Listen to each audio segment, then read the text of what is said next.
इसको अगर कोई एक जाति टारगेट करती है, जो लोग भारत बंद की घोषणा कर रहे हैं, वोट नहीं जाना, बीजेपी को वोट जा सकते हैं इन जातियों का। अगर बीजेपी दोबारा सरकार बनाना चाहती है तो डीएससी को तुरंत प्रभाव से लागू करें। जिस बाबा साहब अम्बेडकर ने हमें 1 वोट 1 वैल्यू का अधिकार दिया, एमएलए एमपी बनने का अधिकार दिया, यहाँ तक कि रिजर्वेशन दी, इस जाति ने तो बाबा साहब अम्बेडकर को उसको 2 बार हराया।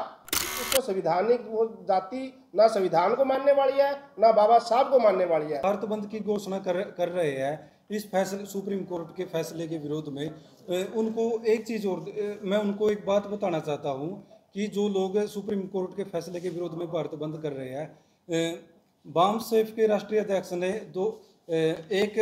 23 जनवरी 2020 को भारत बंद की कॉल दी थी और उसके बाद 29 फरवरी 2020 को भीम आर्मी के राष्ट्रीय अध्यक्ष ने भारत बंद की कॉल दी थी। लेकिन इसका रिजल्ट क्या रहा? 100% फेल। दिमाग के जाले हटाकर देखो, इन्होंने जो वंचित जाति है देश के अंदर, उनके अधिकारों को अधिकार नहीं समझा, उनको अनदेखा किया और वंचित जातियों की तरफ से पूरा विरोध रहा। ये सबसे बड़ा एक कारण रहा फेल होने का ये। और एक ही जाति ने आज फिर भारत बंद की घोषणा कर दी। लेकिन मैं इनको जो 2020 का जो इन्होंने भारत बंद किया था, एक बार वो याद कर दे सड़कों पर उतरने से पहले।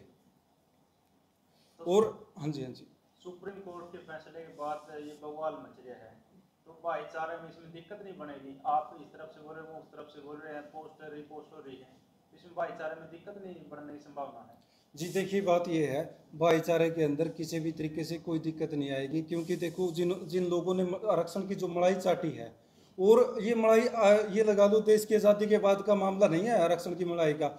1932 में आरक्षण लागू हुआ था, उस टाइम से लेकर आज तक ये लगा लो कि उस टाइम से लेकर 1 अगस्त 2024 तक वो जातियां वंचित रही है।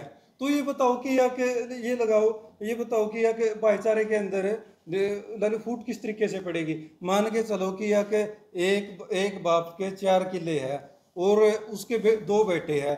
अगर एक बाप एक बेटे को 3 किले देता है और दूसरे बेटे को 1 किला देता है, तो इसके अंदर ये बताओ, ये तो फूट पड़ने वाला ही मामला हो गया ललित भाईचारे के अंदर। अगर दोनों को अगर 2 किले देता है तो भाईचारे का भाईचारा बना रहेगा।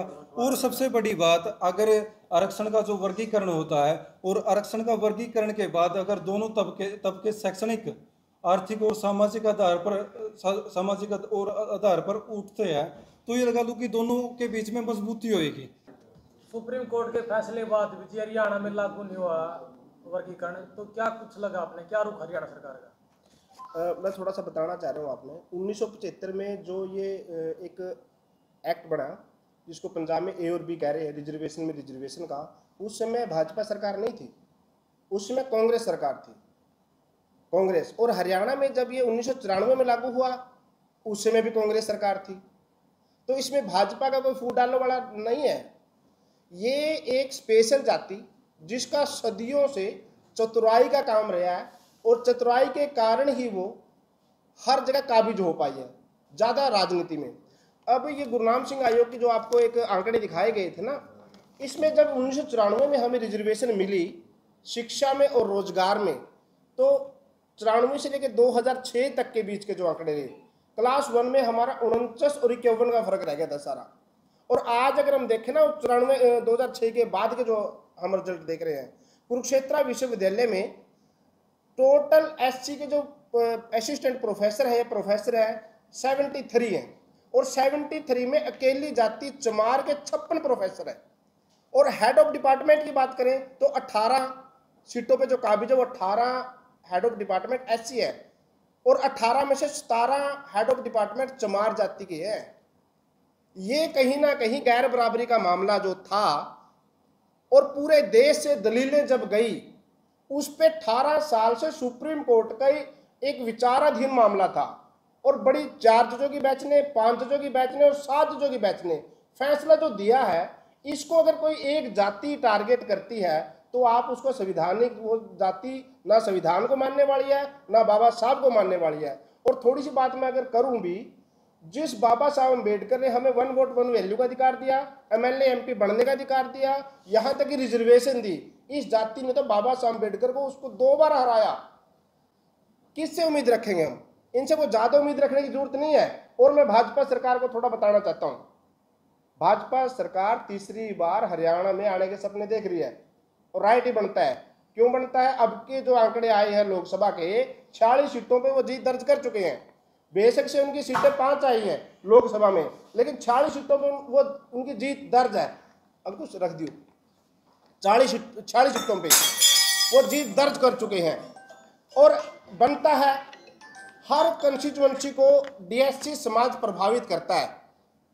जिसकी हम मांग कर रहे हैं वो जातियां बड़े हिस्से में करें, वाल्मीकि है, बाजीगर है, धानुक है, और बहुत सी 26-27 जातियां, 37 जातियां हैं, ये प्रभावित करते हैं। हर एक कंस्टिट्यूएंसी में 35 से 40 हज़ार वोट हमारा, और 35 से 40 हज़ार वोट किसी सरकार को बनाने में और गिराने में अहम भूमिका अदा करेगा। और सरकार से एक ही मांग कर रहे हैं, सदियों से बात करें, सदियों से इनका रुख यही रहा है, कोई डरने डरने की बात है नहीं। इनका जो टोटल वोट बैंक है, ये कहीं नैलो से समर्थन करे बैठे हैं।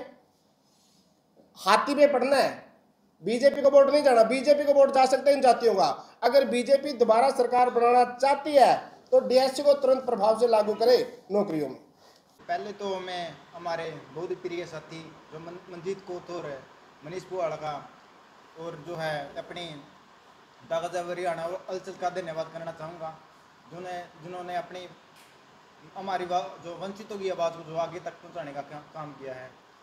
तो एक बहुत ही अच्छा सवाल पूछा साथी ने मेरे ने, कि जो अध्यक्ष जी कुछ ही दिन पहले जो है श्री मोहन लाल बड़ौली जी जींद में आए थे, और उन्होंने प्रेस कॉन्फ्रेंस के माध्यम से जो है एक स्टेटमेंट आई है कोर्ट की, सुप्रीम कोर्ट की।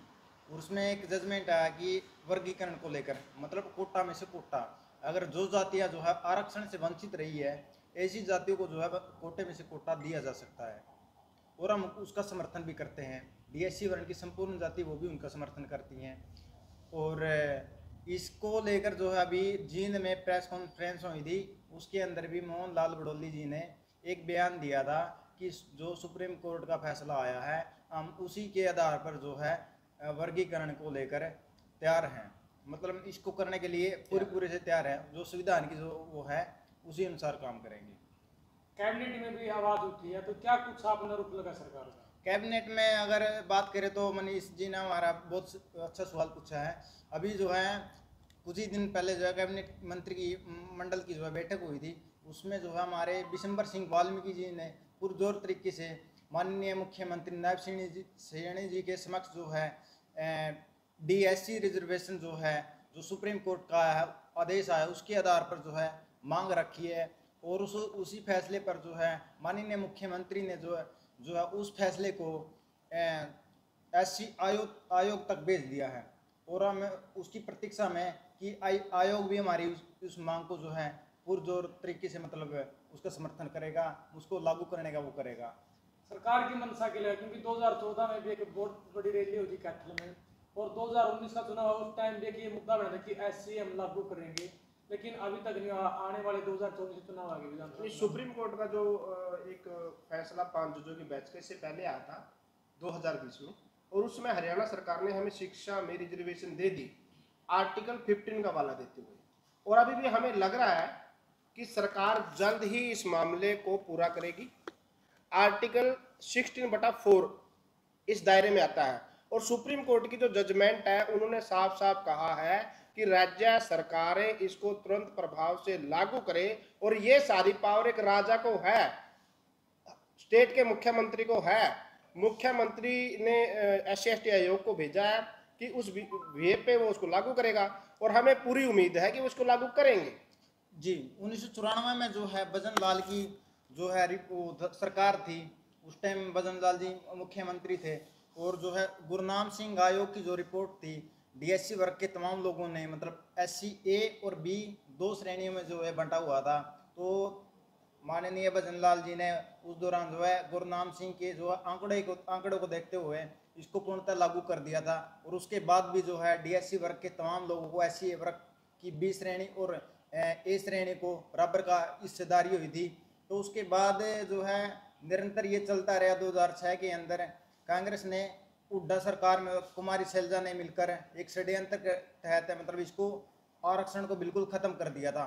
और उसके बाद जो है एससी ए और बी की जो जातियाँ थी उनको ना के बराबर है, मतलब सिर्फ एक इसका लाभ जो है एक विशेष जाति को जाने लगा। मतलब ए भी जो है इस जाति मतलब वंचित रही है। जो है भाजपा सरकार ने अपने घोषणा पत्र में स्पष्ट रूप से लिखा है कि अगर कोई भी जातियाँ आरक्षण से वंचित रही हैं तो उनको रिजर्वेशन में से मतलब रिजर्वेशन देने का पूरा वो किया जाएगा।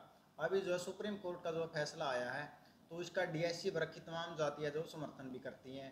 2020 के अंदर जो है मनोहर लाल सरकार ने मतलब भाजपा ने ये अपने डीएससी रिजर्वेशन को पूर्णतः शिक्षा में लागू किया था। और उसके बाद जो है डीएससी वर्ग की तमाम जातियाँ थी जो उनके युवा थे, बच्चे थे, उनको काफ़ी लाभ हुआ शिक्षा के क्षेत्र में। और अगर डीएससी को भाजपा सरकार पूर्णतः नौकरियों में भी लागू करती है तो हम तीसरी बार भी जो है भाजपा को जिताने का काम करेंगे। और हम भाजपा का बार बार धन्यवाद करते हैं जिन्होंने शिक्षा में वर्गीकरण किया। बस।